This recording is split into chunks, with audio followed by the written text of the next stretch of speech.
সকলকে basic maths with Suman YouTube চ্যানেলে স্বাগত। আশা করি সবাই খুব ভালো আছো এবং ভালো করে পড়াশোনা করছো। আজকের ক্লাসে আমরা রেলওয়ে এনটিপিসির প্রিভিয়াস ইয়ারের কোশ্চেনগুলো সলভ করব।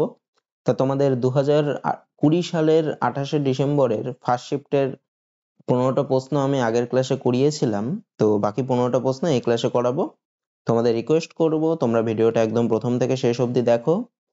আমি প্রত্যেকটা অঙ্ক তোমাদের ধরে ধরে কনসেপ্ট দিয়ে বুঝিয়ে দেবো, তো তোমরা করলে আশা করি তোমাদের কনসেপ্ট গুলো পুরো ক্লিয়ার হয়ে যাবে। তো চলো ভিডিওটা শুরু করি। আচ্ছা, দেখো কি বলছে। বলছে একটি দ্রব্যের ক্রয় মূল্য দ্রব্যটির ধার্য মূল্যের 75%, যদি 15% ছাড় দেওয়া হয় তাহলে শতকরা লাভ বা ক্ষতি কত হবে। আচ্ছা, কি বলেছে দেখো, ক্রয় মূল্য বলেছে ধার্য মূল্যের 75%। তাহলে আমি যার যত পার্সেন্ট সেইটাকে আমি ধরবো। ধার্য মূল্যের 75% বলেছে, আমি ধার্য মূল্যটাকে ধরি 100, তাহলে আমার সুবিধা হবে। তাহলে ধার্য মূল্য ধরলাম হচ্ছে 100 টাকা। তাহলে ক্রয় মূল্য কত হবে? ধার্য মূল্যের 75%, তার ধার্য মূল্য যদি 100 হয়, 100-র 75% মানে কত? 75। তাহলে ক্রয় মূল্য কত হবে? ক্রয় মূল্য হবে সমান সমান 75 টাকা। আচ্ছা, এবার কি বলেছে? যদি 15% ছাড় দেওয়া হয়। আচ্ছা, ছাড়টা কার উপর দেওয়া হয়? ছাড় সবসময় ধার্য মূল্যের উপর দেওয়া হয়। তাহলে 100 টাকা যদি ধার্য মূল্য হয়, তার 15% ছাড় দিয়েছে, মানে কত টাকা ছাড় দিয়েছে? 15% ছাড় দেওয়া মানে 100-তে 15 টাকা ছাড় দিয়েছে। তাহলে বিক্রি করেছে কত? তাহলে বিক্রয় মূল্য কত হবে দ্রব্যটার? 100 টাকা ধার্য মূল্য ছিল, তার থেকে 15 টাকা ছাড় দিল, তাহলে বিক্রয় মূল্য কত হবে? 100 মাইনাস 15 মানে কত হবে? 85। আচ্ছা, আমাকে কি বের করতে বলেছে? তাহলে শতকরা লাভ বা ক্ষতি কত। তাহলে শতকরা লাভ বা ক্ষতি কত? এখানে আমার লাভ কত? ক্রয় মূল্য হচ্ছে 75 টাকা, বিক্রয় মূল্য বেরোলো 85 টাকা। তাহলে আমার লাভ কত হচ্ছে? বিক্রয় মূল্য থেকে ক্রয় মূল্য বাদ দেবো, তাহলে 85 থেকে 75 বাদ দিলে কত হয়? লাভ হবে তাহলে আমার 85 থেকে 75 বাদ দিলে কত হবে? 10 হবে। তাহলে লাভের হার কত? তাহলে এখানে আমার কি পাচ্ছি দেখো, এখানে লাভ বা ক্ষতি বলেছে, তাহলে আমি পেলাম লাভ। আর লাভের হার কত হবে তাহলে? শতকরা লাভ। লাভের হার কত হবে? যত টাকা লাভ হচ্ছে তত ডিভাইডেড বাই ক্রয় মূল্য ইন্টু 100। কত টাকা লাভ হচ্ছে? 10 ডিভাইডেড বাই কত? ক্রয় মূল্য। ক্রয় মূল্য মানে কত? 75 ইন্টু 100, এত পার্সেন্ট। কাটাকুটি যায়, 75 আর 100 কে 25 দিয়ে কাটি, 3×25 = 75, 4×25 = 100, আর কাটাকুটি যাচ্ছে না, তাহলে হয় 40/3। আচ্ছা, আমার এখানে পয়েন্টে রয়েছে 40/3 কে যদি আমি ভাগ করি তাহলে হবে দেখবে 13.33%। ঠিক আছে, এত পার্সেন্ট লাভ। এখানে দেখো 13 লাভ আছে, ক্ষতি, এরকম সব রকমের আছে, কিন্তু আমার হবে 13.33% লাভ, অপশন বি। তারপরেরটা দেখো কি বলছে। দুটি ধনাত্মক সংখ্যার অনুপাত 3:7 এবং তাদের লসাগু 231 হলে ছোট সংখ্যাটি কত? যখনই আমার দুটো সংখ্যার অনুপাত বলে দেবে 3:7, আমি ধরে নেবো সংখ্যা দুটো, একটা কত 3x আর একটা সংখ্যা কত 7x। যদি 4:7 থাকতো 4x আর 7x ধরতাম। এবার কি বলেছে? তাদের লসাগু। তাহলে 3x আর 7x এদের লসাগু কত? 3 আর 7 এর লসাগু কত হয়? 3 আর 7 এর লসাগু হয় 21, আর x দুজনের মধ্যেই আছে, x আর x এর লসাগু x ই হবে। তাহলে 21x সমান সমান কত বলেছে? 231। তাহলে এখান থেকে x সমান সমান কত হবে? 231/21। 21 দিয়ে এটাকে যদি দিই আমি 11 বার যাই, তাই না? 23 এর মধ্যে একবার যায় 21, আর 21 থাকে 11 হবে। তাহলে x এর মান কত বেরোলো? 11। তাহলে আমার কোনটা বের করতে বলেছে? ছোট সংখ্যাটা। সংখ্যা দুটো কি কি ছিল? একটা ছিল 3x 7x, তাহলে ছোট সংখ্যা মানে 3x মানে কত? 3 গুণ 11 কত হবে? 33 হবে, অপশন ডি। তারপরেরটা দেখো কি বলছে। 5 অঙ্কের ক্ষুদ্রতম সংখ্যাটি নির্ণয় করো যাকে 7 দিয়ে ভাগ করলে 6 ভাগশেষ থাকে। আচ্ছা, ভালো কথা। তাহলে আমাকে আগে কি করতে হবে? 7 অঙ্কের ক্ষুদ্রতম সংখ্যা কত সেটা আমি আগে ধরি। 7 অঙ্কের ক্ষুদ্রতম সংখ্যা কত? এই 7 অঙ্কের বলছি, সরি, 5 অঙ্কের ক্ষুদ্রতম সংখ্যাটি নির্ণয় করো। 5 অঙ্কের ক্ষুদ্রতম সংখ্যাটি কত? একের পরে 4টে শূন্য। তাহলে লিখে ফেলি, একের পরে 4টে শূন্য। এটাকে কত দিয়ে ভাগ করছি? আমি 7 দিয়ে ভাগ করছি। তা আমি এটাকে ভাগ করি, হ্যাঁ, 7 দিয়ে, দেখি কত আসে। তাহলে 10 এর মধ্যে 7 একবার যায়, 7, তাহলে কত? 3 আর 0 হলো, 4 বার দিলে 28, তাহলে হলো 2, আর এবার এই শূন্যটা নামছে 0, কতবার যাবে? 2 বার যাবে, 7 দুগুণে 14 মানে 6, এবার লাস্টের শূন্যটা নামছে 0, কতবার যাবে? 8 বার যাবে, তাহলে কত হলো? 7 8 56। তাহলে আমার কত অবশিষ্ট থাকছে? 4 অবশিষ্ট থাকছে, কিন্তু আমার কত অবশিষ্ট থাকতে হবে? 6। তাহলে দেখো, এই 10,000 যদি নিই আমি সংখ্যাটা, তাহলে 4 অবশিষ্ট থাকছে, আমার 6 অবশিষ্ট যদি থাকবে, তার মানে কি এই সংখ্যাটা যদি আরো আমি 2 যোগ করি এর সাথে, মানে আরো যদি 2 বাড়াই, তাহলে আমার 6 অবশিষ্ট থাকবে, তাই না? এই 10,000 কে ভাগ করলে 4, তাহলে আমার 6 চাই অবশিষ্ট। আরো যদি আমি 2 যোগ করি তাহলে আমার 6 অবশিষ্ট থাকবে। তাহলে সংখ্যাটা কত হবে? 1002, মানে 10,002, অপশন বি। আচ্ছা, যদি বলতো আমার কোনো অবশিষ্ট থাকবে না, তাহলে কত হতো? তাহলে আমার কত আনতে হতো? লাস্টে যদি আমার 7 আসতো তাহলে আমার কোনো অবশিষ্ট থাকতো না, আরেকবার যেত, মানে এখানে আমার 10,003 হতো। ঠিক আছে, তারপরেরটা দেখো কি বলছে। বার্ষিক 10% সরল সুদের হারে কোনো মূলধনের 2 বছরের সুদ 500 টাকা হলে ওই একই সুদের হারে একই মূলধনের একই সময়ের জন্য চক্রবৃদ্ধি সুদ কত হবে? দেখো, কোনো মূলধনের, আচ্ছা মূলধনটা আমাকে বলে দেন, আমি ধরছি মূলধনটা হচ্ছে x, যেগুলো বলে দিয়েছে সেগুলো আগে লিখি। সময় কত? সময় t সমান সমান বলেছে 2 বছর, সুদ বলে দিয়েছে কত? 500 টাকা, আর কি বলেছে? সরল সুদের হার বলেছে, মানে পার্সেন্টটা বলেছে, সুদের পার্সেন্ট, মানে আর রেট অফ ইন্টারেস্ট, আর সমান সমান 10%। আমি কি জানি সরল সুদের ক্ষেত্রে সুদ সমান সমান পিটিআর বাই 100, এটা ফর্মুলা তোমরা 10 পড়েছো। তাহলে সুদ এখানে আমার কত বলেছে? এখানে বলেছে 500। আমি এটাকে ঘুরিয়ে লিখি, মানে PTR by 100 is equal to এই 500 লিখবো। পি মানে কত? পি মানে মূলধন x, ইন্টু টি মানে কত? 2, ইন্টু আর মানে সুদের হার মানে 10, ডিভাইডেড বাই 100, সমান সমান কত বলেছে? সুদটা মানে কত? 500। এখানে দেখো 10 এর শূন্য, এই শূন্য কেটে দিলাম, 2 দিয়ে 10 কে কাটলে হয় 5, তাহলে x ইজ ইকুয়াল টু কত? 5 কে ডান পাশে গুণ করে দিলে হয় 2500, মানে আসলটা কত? মূলধনটা কত? 2500। আমাকে কি বার করতে হবে? চক্রবৃদ্ধি সুদ বার করতে হবে। চক্রবৃদ্ধি সুদ কোন টাকাটার? একই মূলধনের, মানে 2500 টাকার, একই সময়ের জন্য, মানে এই 2 বছরের জন্য, আর একই সুদের হারে, মানে এই 10% সুদের হারে। তাহলে আমরা কি জানি চক্রবৃদ্ধি সুদ? আমি সমল চক্রবৃদ্ধির ফর্মুলা জানি। হ্যাঁ, সমল চক্রবৃদ্ধি ক্লাস 10 তোমাদের ছিল, আমি সেই ফর্মুলাতেই করাচ্ছি, অন্যরকম করে কিন্তু করাচ্ছি না। একটা ফর্মুলাই জানো, তাহলেই সব অঙ্ক হয়ে যাবে। সমল চক্রবৃদ্ধি ইজ ইকুয়াল টু কি? x into 1 plus r by 100 whole to the power T, যেখানে x টা কি? x টা হচ্ছে মূলধন, r টা কি? r টা হচ্ছে সুদের হার, চক্রবৃদ্ধি সুদের হার, আর টি টা কি? টি টা হচ্ছে সময়, মানে কত বছর সেটা। তাহলে এখানে সমল চক্র, আচ্ছা সমল চক্রবৃদ্ধি মানে চক্রবৃদ্ধি সুদ প্লাস আসলটা, সেটা হচ্ছে সমল চক্রবৃদ্ধি। তাহলে সমান সমান এখানে ফর্মুলা কত হবে? x এর মান কত? x এর মান হচ্ছে 2500, তাহলে 2500 into 1 plus r by 100, r এর মানটা হচ্ছে 10, 10 by 100 whole to the power সময় কত? 2 বছর, 2, তাহলে কত হবে? এটা এটা কাটা গেলে হয় কত? 1 যোগ 1 এর 10, 2500 গুণ 1 যোগ 1 এর 10 মানে হয় 11 10, তাহলে 11 10 গুণ 11 10, এই শূন্য এই শূন্য কেটে গেল, এই শূন্য এই শূন্য কেটে গেল, মানে কত হলো? 121 গুণ 25, কত হয়? 5 একে 5, 5 দুগুণে 10, এর শূন্য হাতে 1, 5 একে 5, 4 একে 6 গুণ 2 একে 2, 2 দুগুণে 4, 2 একে 2, তাহলে 5 2 6 4 10, এর শূন্য হাতে 1 3। এটা কি বেরোলো? এটা সমল চক্রবৃদ্ধি বেরোলো। আমাকে কি বার করতে হবে? চক্রবৃদ্ধি সুদ বার করতে হবে। তা এর থেকে যদি আমি আসলটা বাদ দিয়ে দিই, মানে 2500 যদি বাদ দিয়ে দিই, আমার চক্রবৃদ্ধি সুদ বেরোবে। তাহলে কত হয়? 5 2 5, তাহলে কত হলো? 525 টাকা। তারপরেরটা দেখো কি বলছে।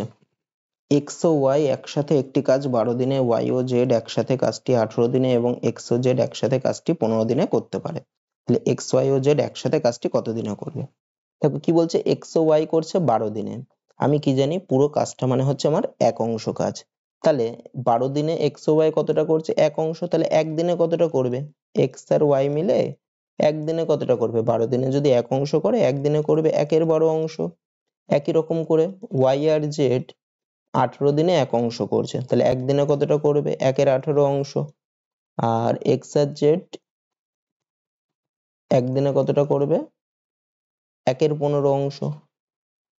আচ্ছা, এরা যদি সব যোগ হয় তাহলে হবে, যোগ হলে দেখো x কতগুলো আছে? x এখানে দুটো, y এখানে দুটো, z এখানে দুটো। তাহলে যদি সবাই মিলে আমি যোগ করি তাহলে কত হবে? 2 into x plus y plus z।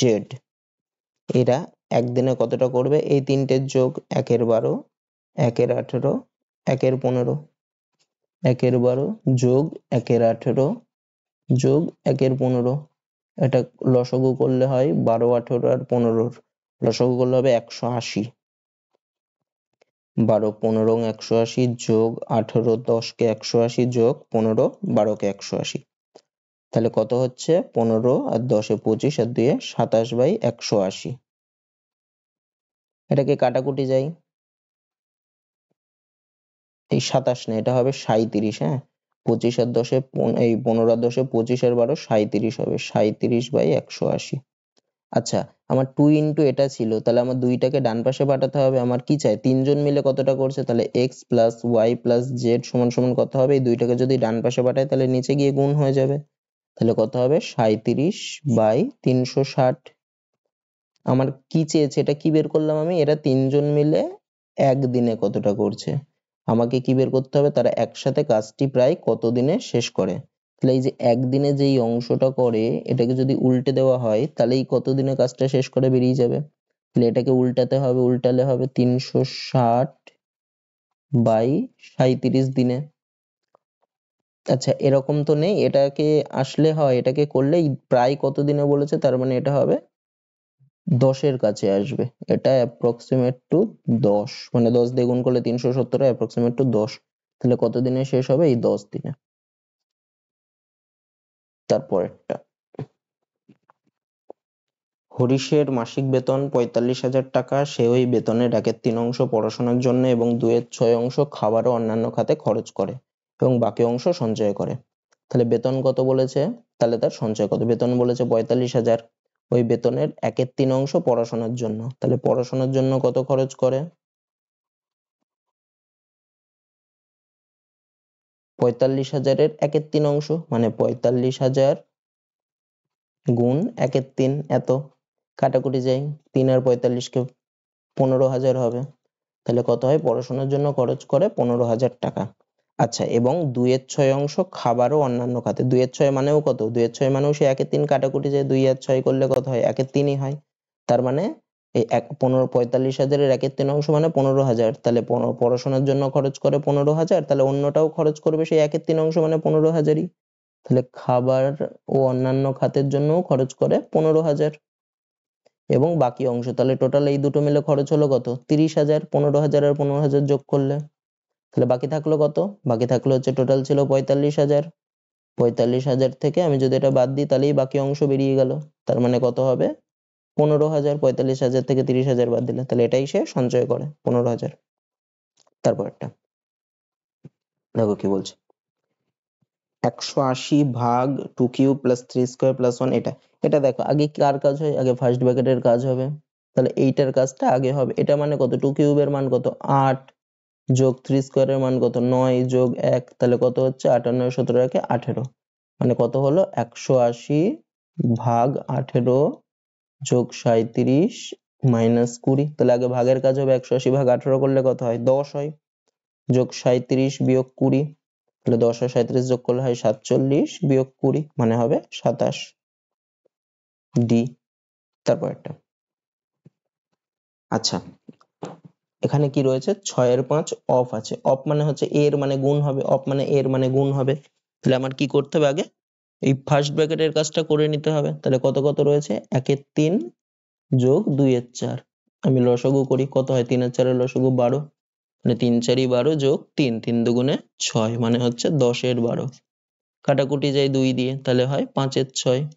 তাহলে এটা কি ছিল, 6/5, আর এটার মান বেরোলো 5 এর 6, মানে ইন্টু 5 এর 6। কাটাকুটি যায়, তাহলে কত হয়, সমান সমান 1। তাহলে এই পুরোটার মান কত বেরোলো আমার, 1। এটা মাইনাসে, তাহলে 1 হলো।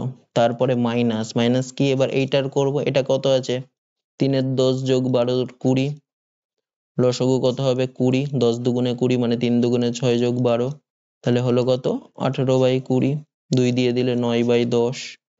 তাহলে এটা কত হবে, 5 এর 6 ইন্টু 9 এর 10 মাইনাস 1 এর 6। কাটাকুটি যায়, 5 দুগুণে 10 আর 3 দিয়ে দিলে 3 দুগুণে 6, 3 তিরিকে 9, তাহলে 1 মাইনাস 3 এর 4 মাইনাস 1 এর 6। লসাগু যায়, 4 আর 6 লসাগু কত 12, তাহলে 12 মাইনাস 3 4 12, মানে 3 তিরিকে 9 মাইনাস 6 দুগুণে 12, তাহলে হচ্ছে 12 থেকে 9 বাদ দিলে 3, 3 থেকে 2 বাদ দিলে 1, 1 এর 12, অপশন ডি।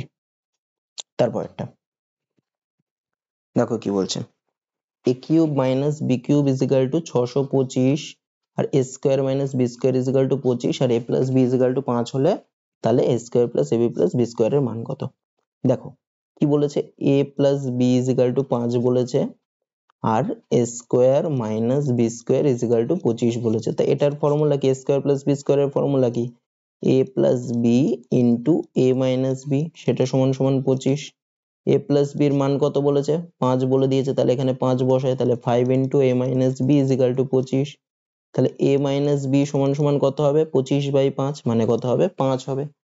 আচ্ছা দেখো আমি যদি এই দুটোকে যোগ করি, a plus b এর মান 5 আর a minus b এর মান 5, তাহলে এর মান কত আসবে? বা যোগ করার দরকার নেই, এখানে দেখো এইটাও বলে দিয়েছে, a cube minus b cube সমান সমান 625 বলেছে। তাই এটার ফর্মুলা কি? এর ফর্মুলা হচ্ছে a minus b into a square plus ab plus b square সমান সমান 625। a minus b এর মান কত বলে দিয়েছে? এর minus b এর মান আমি বের করলাম 5, তাহলে 5 into a square plus ab plus b square সমান সমান 625। তাহলে 5টাকে ডান পাশে পাঠালে কত হবে? 625/5 মানে কত হয়? 125। তাহলে এটা সমান সমান 125। আচ্ছা এই অঙ্কটা এখানে দিয়েছে কিন্তু এটা কিন্তু হবে না এরকম, হ্যাঁ এটা ভুল আছে অঙ্কটা। কারণ দেখো এখানে যদি আমি এই দুটো যোগ করি তাহলে কি হচ্ছে, আমার a plus b 5 R a minus b 5, তাহলে দুটোকে যোগ করলে কত? 2a আর minus b plus b কেটে যাবে, ইজ ইকুয়াল টু হয় 10।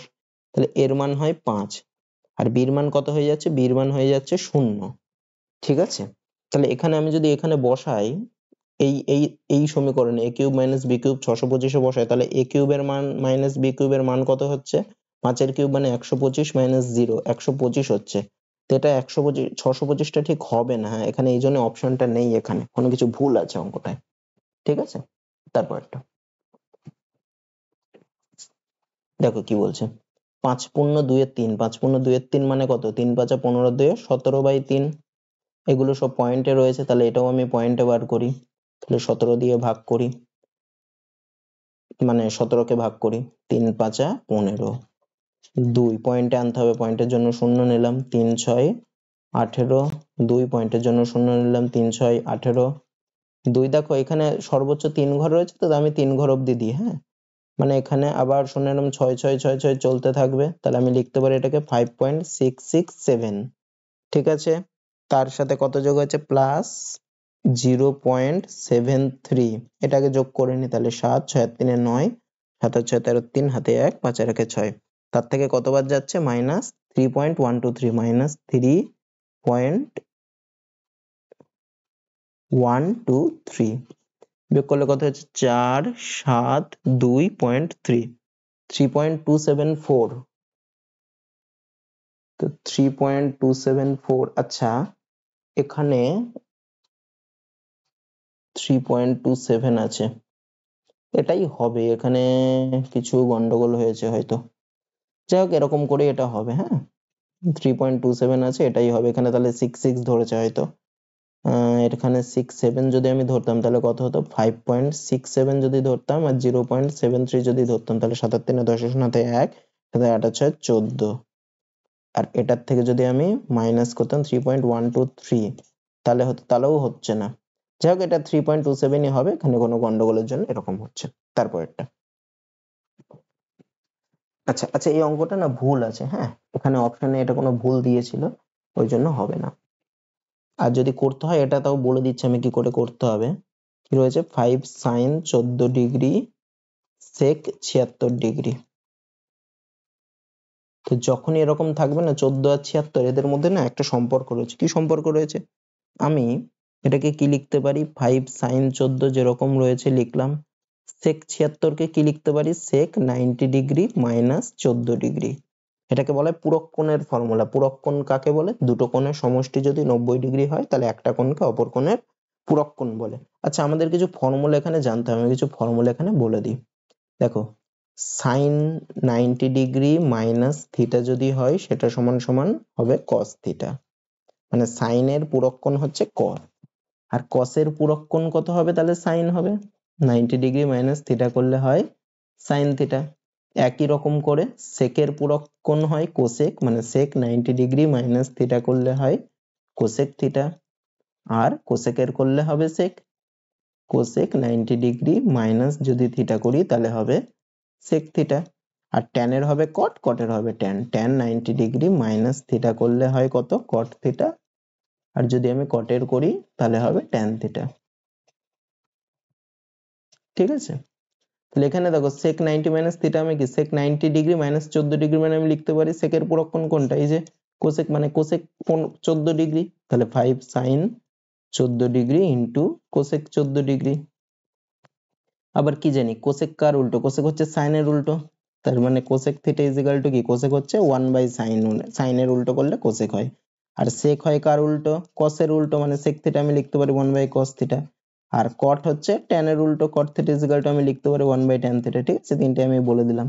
তাহলে এখানে কোসেক 14 মানে কি লিখতে পারি আমি 1 বাই সাইন 14, তাহলে সাইন 14 কেটে যাবে মানে 5 হবে, তো এটা 5 হবে, আর এখানে কিছু ভুল আছে, 2 tan 45 ডিগ্রি মান যেন 1, এটা মিলবে না, হ্যাঁ এখানে অপশনে দেয়া নেই, কিছু ভুল ছিল হয়তো। তারপর একটা, আচ্ছা দেখো কি বলছে, in general the most appropriate average value in measuring central tendency is, central tendency মানে হচ্ছে কেন্দ্রীয় প্রবণতা, আমরা যে মিন মিডিয়ান মোড এগুলো সব বের করি, এগুলো কি আমাদের একটা রেঞ্জ, সঠিকভাবে আমাদের প্রবণতাটা কত আসতে পারে, আমাদের মিডিলে কত আসতে পারে সেটা জানার জন্য আমরা এটা গড়টা ব্যবহার করি। তা এখানে তোমাদের এইটার উত্তর হবে হচ্ছে তোমার মিনটা হবে সঠিক উত্তর। ঠিক আছে, এটা আমরা সব থেকে ভালো আমরা কোন দিয়ে বুঝতে পারি, মিন বা গড় দিয়ে, গড় দিয়ে। ঠিক আছে, এটা হবে মিন, আর মিন মিডিয়ান মোড তো তোমরা জানো। তারপর একটা দেখো কি বলছে, এটা দেখো রুটের মধ্যে রয়েছে মানে রুট 54, রুট 54 মানে কি 27 গুণ 2 মানে 3 গুণ 3 গুণ 3 গুণ 2 বাই রুট 24 মানে কি 4 গুণ 6 মানে 2 গুণ 2 গুণ 3 গুণ 2 বা 6ও লিখতে পারতাম, রুট 125 মানে কি 3টে 5 গুণ করলে 125 হয়, বাই রুট 45 মানে কি 5 নং 45 মানে 3 গুণ 3 গুণ 5, তাহলে এখান থেকে একটা দুটো 3 এর থেকে একটা 3 বেরোয় মানে হবে 3 রুট 6, এখানে দেখো দুটো 2 এর থেকে একটা 2 বেরোবে তাহলে হবে 2 রুট 6, ইন্টু এখানে দেখো দুটো 5 এর থেকে একটা 5 বেরোবে তাহলে হবে 5 রুট 5, এখানে দুটো 3 এর থেকে একটা 3 বেরোবে তাহলে হবে 3 রুট 5, তাহলে রুট 6 কেটে গেল, রুট 5 কেটে গেল, উপরে কাটাকুটি যাচ্ছে, হ্যাঁ 3 আর 3 দেখো কেটে যাচ্ছে, তাহলে হবে কত 5/2, 5/2 করলে কত, এখানে দেখো অপশনে আছে 2.5, তাহলে এটা ভাগ করলে 2.5 হয়। তারপর একটা দেখো কি বলছে, বলছে কি শ্বেতা ও হরিশ একটি প্রজেক্টে কাজ করে 28,000 টাকা আয় করে, এই প্রজেক্টে শ্বেতা 20 দিন ও হরিশ 30 দিন কাজ করে, যদি তাদের দৈনিক মজুরির অনুপাত 5:6 হয় তাহলে শ্বেতা কত টাকা পাবে। আচ্ছা দেখো, তাদের দৈনিক মজুরির অনুপাত বলেছে 5:6, তা যখনই এরকম অনুপাত বলবে আমি কি ধরবো, একটা 5x ধরবো, একটা 6x, প্রথমে কি আছে শ্বেতা, তাহলে শ্বেতারটা আমি ধরলাম, শ্বেতার দৈনিক মজুরি 5x, আর অন্যজনকে হরিশের দৈনিক মজুরি হচ্ছে 6x, তাহলে শ্বেতা কতদিন কাজ করেছে 20 দিন, আর হরিশ করেছে 30 দিন, তা শ্বেতার দৈনিক মজুরি মানে কি, শ্বেতা একদিনে পাচ্ছে 5x আর হরিশ একদিনে পাচ্ছে 6x, তাহলে শ্বেতা 20 দিনে কত পাবে, তাহলে শ্বেতা 20 দিনে কত পাবে, একদিনে যদি 5x পায় 20 দিনে পাবে 5x ইন্টু 20 মানে হবে কত 100x, আর হরিশ তাহলে কত পাবে 30 দিনে 6x ইন্টু 30, একদিনে 6x পেলে 30 দিনে কত পাবে 6x ইন্টু 30 মানে হবে 180x।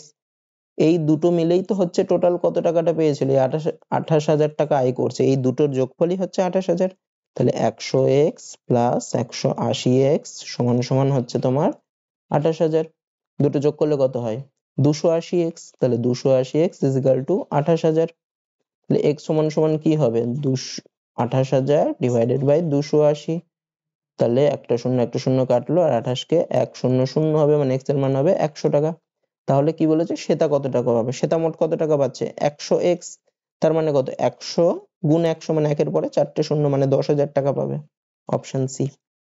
তারপর একটা, আচ্ছা কি বলছে দেখো 1 বাই সাইন স্কোয়ার, আচ্ছা আমরা কি জানি, আমরা তিনটে ফর্মুলা জানি, ত্রিকোণমিতি কিন্তু রেলের জন্য খুব ইম্পর্টেন্ট, ত্রিকোণমিতি জ্যামিতি এগুলো কিন্তু জানতে হবে, এগুলো কিন্তু রেলে বা সেন্ট্রালের সব পরীক্ষাতে কিন্তু এগুলো আসে, রাজ্যের পরীক্ষায় কিন্তু আবার ত্রিকোণমিতি অত আসে না।